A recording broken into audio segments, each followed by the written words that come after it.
Hello guys, at ngayon magluluto naman tayo lauoy guys. Ayan, sarap po ito guys, lalo na tag-ulan po ngayon.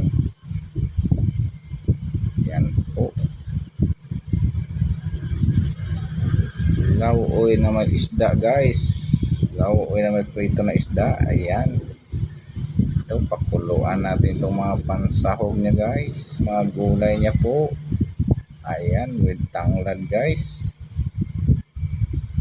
with bell pepper. Yan, lagyan natin ng mga sibuyas o iba-ibang mga panakot na guys o paminta. Yan, lagay natin yung alumbati at okra at iba pang gulay guys, kalabasa.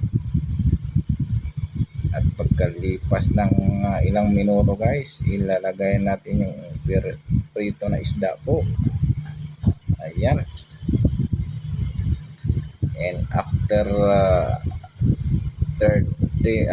after ilang minuto guys, luto na po yan guys, kasama ang ating isda po. Ayan, sarap nito guys, lalong taglamig ngayon, sarap tumigop na sabaw po. At tara guys, pwede na po ito, samahan niyo kumain guys. Thank you po.